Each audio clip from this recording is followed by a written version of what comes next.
Hello and welcome to Life in the Mind, a neurodivergent podcast by neurodivergent people. I'm Murray Spear. And I'm Joy Amy Wigman. And today we have once again with us Bea Barker. Hello. Hello. I never know what to say when people introduce me anywhere. I'm always just like, Yes, hello. I am here. It's like, yes, of course. Yeah, no, I do the same. I'm very bad at remembering my name, it turns out. We go, what's your name? I go, and my brain just stops. It just kind of just Maybe it's Murray. crashes. It was like, I don't think it's that I completely don't know what my name is. It's just, I don't know how to answer the question, which is really weird. Well, I've got that thing of like, which name should I give you? Should I give you my professional name or should I give you my legal name, sort of legal name? Oh, yeah. Because I my performance name is not the same as my marriage name. Yeah. It's Then my your maiden illegal You're like name. Hannah Montana. I am. Oh my goodness. I have to tell my slight Hannah Montana story, and all it is that we were, me and my friend were in a bookshop, and a very posh pair of ladies came in, and they were asking for a book, like, she really likes Hannah Montana.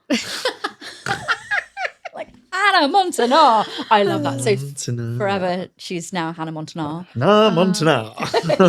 My last bookshop story was I went into Waterstones and they were really pushing this murder mystery on people kind of thing. When anyone was buying a book, they were like, oh, you might be interested in this one. I go to the front. Now, I'm buying Midnight Sun, which is, if you don't know, Twilight from Edward's perspective. Right, okay. And they just do not recommend this book to me at all. They see what I'm buying and they're like, yeah, you won't like this. This is not for you. This is not yours. This is not, no. I was like, okay. It's like getting to the front of the queue of a ride at Disneyland Paris and they automatically speak to you in English. Yeah. Like, oh, do I look that English? Yeah. I'm sorry. Yeah. Anyway, this is our topic episode, and we're really interested in what Bea does for work. So yeah, we're going to start talking to Bea about running the post-diagnosis youth support groups. Yes. So it's very new. So it's kind of changing and developing as it goes on. And currently we're thinking of doing like bringing some peer mentoring into it as well. Cool. But basically with the NHS, if you are a teenager diagnosed autistic, and well, not all teenagers because it's from 11 to 18, so some 11 and 12-year-olds, who if you receive an autism diagnosis, you come to us and we're doing a 6-week course covering all sorts of different things. Again, I think it will develop and change as we have more groups, but currently it's covering like relationships, interoception, what are the senses, how to manage our day, what does change look like, and how can we, what strategies can we put in place to cope with it, and relationships and friendships, particularly online. I think neurodiverse people, I know especially when I was younger, online was where I found my kin. Yeah. You can find very niche groups online, can't you, for things you like? And for me, it was like, oh, I'm really into Ugly Betty. Let me go on Tumblr. And I've suddenly got all these friends who also love Ugly Betty. It's, and it's still the same nowadays. And young people are accessing the internet. And it's not always great. So we're trying to teach people that, things aren't always great. And what is on the internet, Check your sources type of thing. And check the people, you can't just trust them. Yeah, and a thing that came up in our last group I did, and I experienced it growing up as well, is your sense of humour. Not everyone knows you and knows your jokes. Yeah. So, for example, when I was in high school, it was at that time when Facebook groups were really popular and there was a Facebook page for everything. Someone made a group about one of our dance teachers saying the dance teacher needs to die. Very, very cruel. But if you knew them, you knew that was very jokey in their way of saying it. You'd be like, if you heard them say it in real life, you'd be like, oh, whatever, like they're just joking around. But seeing it written down like that was, oh, that's horrible. But again, I now know as that like they are late diagnosed autistic as well. And it's the whole thing of not everyone knows you and what you put online might not always be understood. And it stays there forever. Yeah. Yeah. It stays there forever. And it can be seen by whoever. Yeah. As well. Yeah. I think a lot of people with online safety tend to think about things that, are accurate, such as sending your location and things like you do need to be careful with stuff like that. But especially just what you're putting your energy into and who's going to see that energy is also really important. And how it can be taken. Yeah. And I think, because I know, and we spoke about in the last episode, like that is such a struggle in real life when you're misunderstood. If you then add kind of the online world that young people are living in nowadays, you can be misunderstood anywhere. Yeah. Like you can be on your own in your room and someone is going to see something you put online and they misunderstand you. Yeah. So to protect your mental health, you do need to have more skills and be more careful with that. Is that something that has kind of come up repeatedly in your work with young people that they talk about kind of, because we didn't grow up with the online world being just a baseline in the same way that it is these days. No, definitely. I mean, I grew up, I think there was a bit of a thing where, so I'm 30, my parents didn't understand the internet, so internet safety wasn't a thing. So I was on websites I should not have been on, talking to people who were clearly adults, because, my parents thought, it's safe. Nowadays, we have more of an understanding of that, but there's less of an understanding of those emotional connections. Mm-hmm. And I think that, again, it is that fear of being misunderstood. It comes up a lot, and especially on our youth advocacy workshops. One of the things we say to young people is, what is being neurodivergent like at school? And one of the main things is people don't understand me. People don't understand me, or like I'll say something and then why is that wrong? Or like they don't understand other people. And it's, and again, we're worried with the online world because it's brilliant in that you can find people who, like they like what you like, you have a space to be yourself, but also it does then wherever you are, like that is your world. Your phone is in your pocket. Yes. You can't just leave that. So I do worry about that side of things and people's health in that way. Yeah, you're carrying around a lot more with you in kind of quite a literal way because of this portal into infinity that we have in our pocket. That's a really nice phrase. That is very fancy. Oh, that was quite nice. But it is that eternal connection that we carry with us. Does it hold so much weight because of what it is connecting to and what it's carrying with it and all the connotations of that. And also because of algorithms and stuff, you do end up in a bubble. Yeah. So you don't see the other side of things. But also, I mean, a lot more information about neurodivergence is getting out there because of things like Instagram. Yeah. And it can be really like bolstering and empowering. But it's lots of different information. And I think if you're a kid, especially like going through that puberty like era, that's got to be really confusing. Yeah, I think puberty in general is so confusing throughout history, even without the internet. But it's something I hear a lot from when I'm at events and people hear what I do. They'll come up to me and, they'll say, oh, my daughter's like this and things like that. And it very often is, and it's what I experienced in that I kind of coasted through in primary school. And then when I hit puberty, that's when everything's going on, everything's changing, everyone's pretending to be something they're not. And suddenly all these autistic traits of mine that kind of floated under the radar come up so big. And I spoke to a woman recently who was saying how her daughter was so confident in primary school, has gone to secondary school, has hit puberty, and now she's selectively mute. And she's really, really struggling. And I just kind of said, I was like, look, I understand it's really frightening, but as a neurodiverse young person, that is just really common and it's okay. It's just her coping mechanism. Everything's changing. Yeah. And I think it's hard in the world young people live in nowadays because there is no escape from that. They can't just go home and escape from that. It's everywhere. No, you can't tap out of it in the same way that I think there's almost a passive being able to get away from stuff because, once you were away from it, you were away from it. Yeah. Whereas, you have to actively make that choice. Yeah, you've got to actively step away. Yeah. And that in itself holds so many connotations or connections or potential problems for people misreading it or stepping away from something but not other things and all those kind of things because of how entangling the roots of the internet kind of tree can be. If they're already with kind of CAMS or something, they're already going to be receiving some kind of support, but it isn't necessarily based around their autism diagnosis. And they might receive occupational therapy for their sensory needs and things, but that's again kind of it's not actually learning what is autism? What does it mean for you? And it's something I've been really mindful of trying to push with the post-diagnostic support group, is that autism hasn't happened to you. You aren't autistic because you have the diagnosis. Like, you were autistic before you had the diagnosis. This isn't something that adults have done to you and said, this is you. Like, you were autistic before, you just have a name for it now. Yeah. And it's something I really want people to know. Like, you are the same person. Yes. Like, that's... Yeah. The only thing that's changed is the labels that are upon you, and the way that the world can perceive you and you can perceive yourself and stuff. Yeah. It's a perception shift rather than any hardwired shift, but it's really, so that's really important distinction. And again, I think I said this in the last episode, but we know from statistics there's so much of a crossover with neurodivergence in the queer community.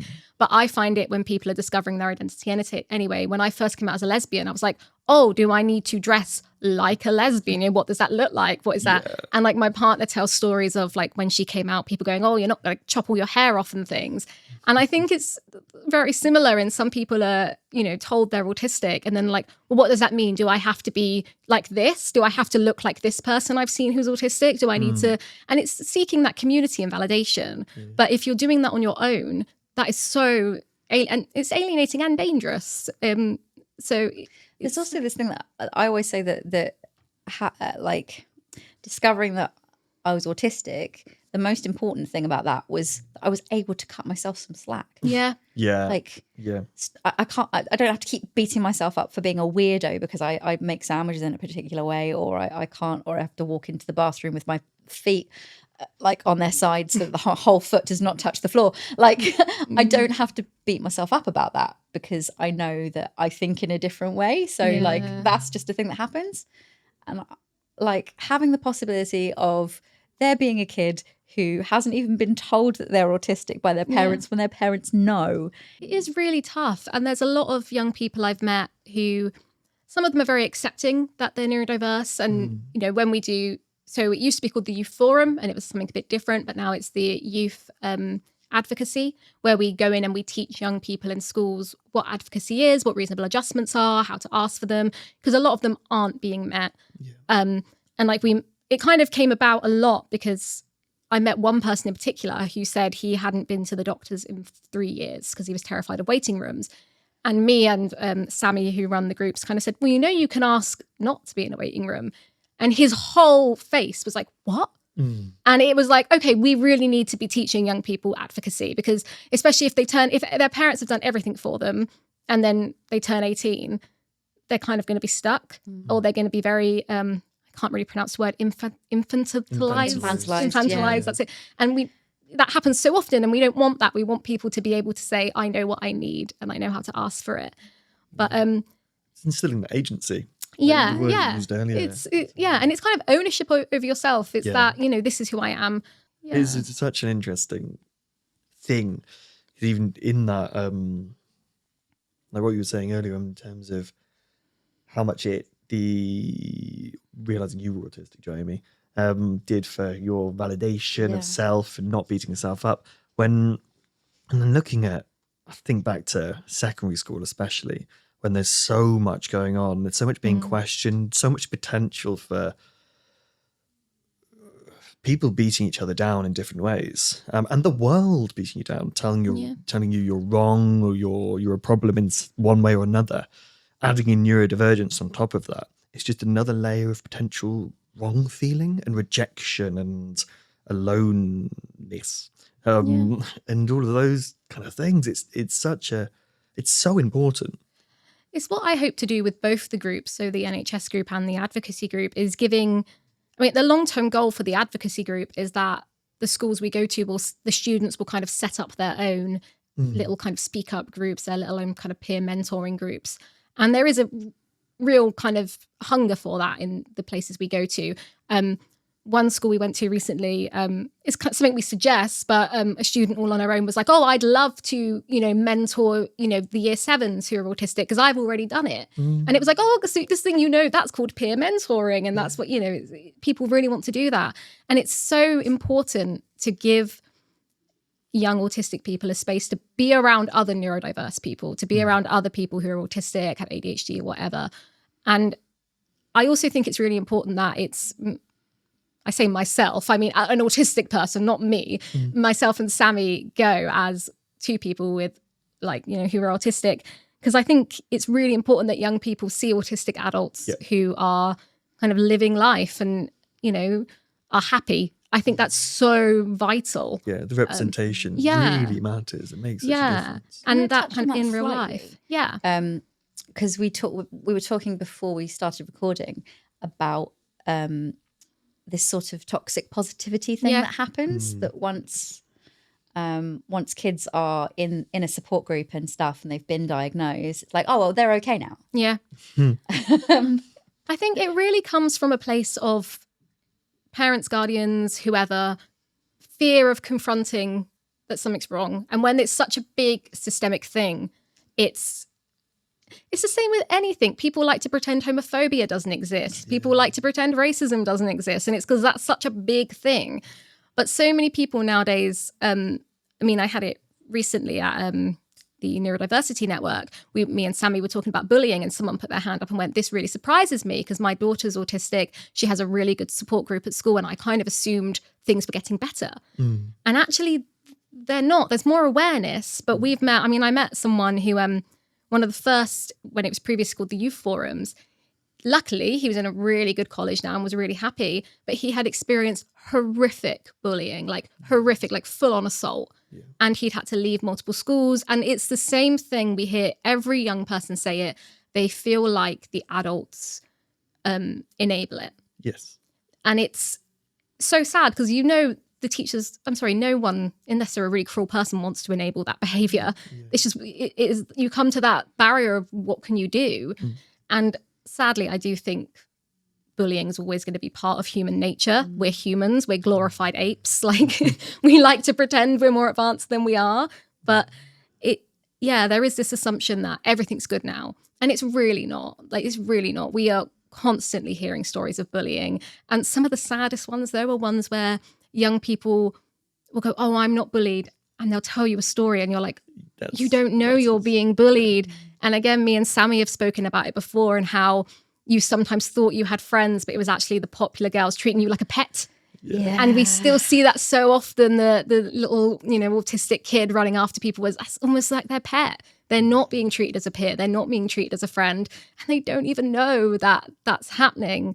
And it is really sad. But unless we actually kind of confront and say things haven't improved, particularly for young autistic people, then it's not ever going to get better. This kind of putting the blinders on and saying, oh, it's all better now. Or everyone's got ADHD now, so it's all good. And that's actually something that I find really fascinating. Kind of from the ADHD versus autism and like the emergence of ADHD as a term. And one of the reasons I personally dislike that term is because I think it's really important to keep them separate. Yeah. Partly because autism is so much further behind in social acceptance than ADHD. And so for me, in kind of having both and having very different experiences, if I talk about one and not the other, I'm really, really aware of how much autism needs to be lifted, and actually societal attitudes towards autism in particular really need to change, because I've had some naff things happen in my life because of the autism, realistically, and it's a big thing. And it's still very much, continues. I think it's why I struggle. I say it because it's the term we use and it's the term that's in our funding, neurodivergent. I really struggle with that term because I think while it's great and it's, you know, again, comparing it to the queer community, LGBT means so many different things to different people, but we come together as a community.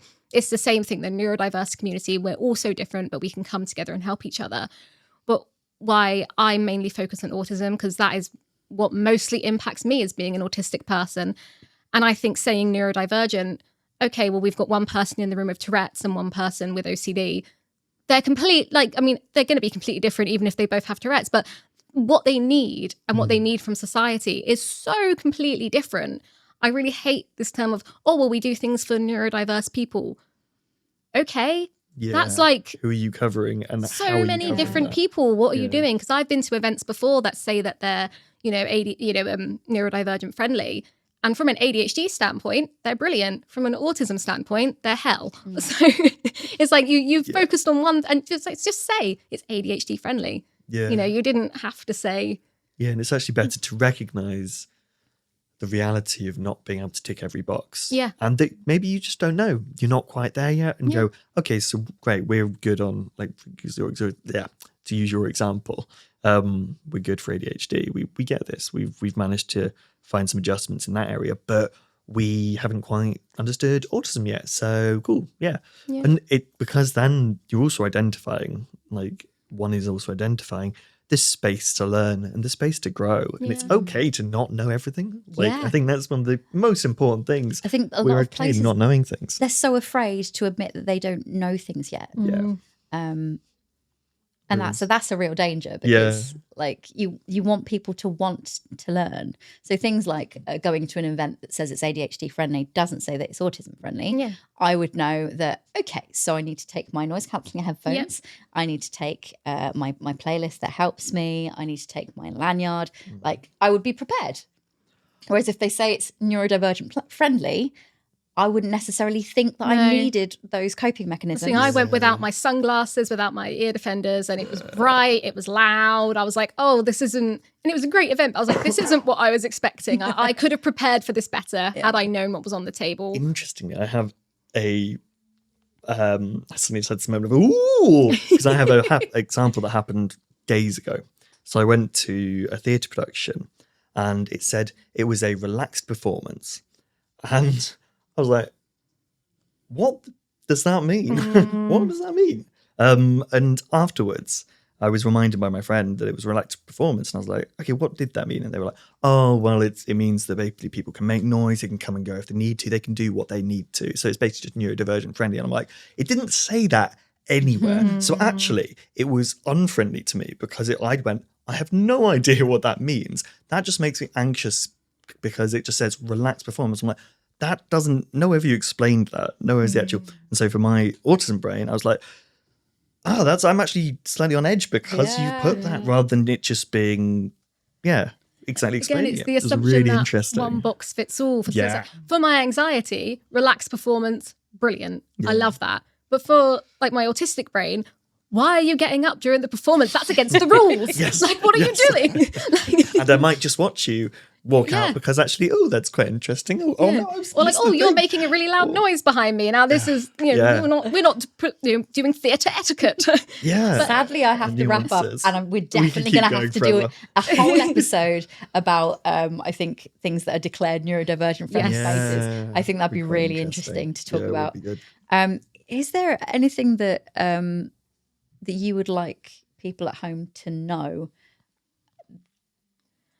I think, again, it's a phrase that's said a lot and it sounds really obvious, but I think it's really useful in that autistic kids become autistic adults and we need to prepare them for becoming autistic adults. If you're a parent or guardian of an autistic kid, the reality is you are not going to be around forever. And if you aren't teaching your child the skills they need to advocate for themselves, obviously this is dependent on everyone. Some people may never be able to learn those skills, but if you are not trying to instill those skills, one day they are going to be left in the deep water without you and they're going to really struggle. So just know, like, they are going to grow up and they do need those skills, and that's how they're going to have a successful adulthood, which is what we want. We want successful autistic adults. and it's okay to not know. As well. It's okay as a parent or guardian to be like, actually, I don't have the tools to do that. And admitting that just enables you to then reach out for the support so that they can get those things. I think that's a lovely point to end on. It's been so nice to have you on the podcast again. Thank you. As always, please leave your comments under the posts, or just drop us a line. We'd love to hear from you. And we'll see you again next week. Bye.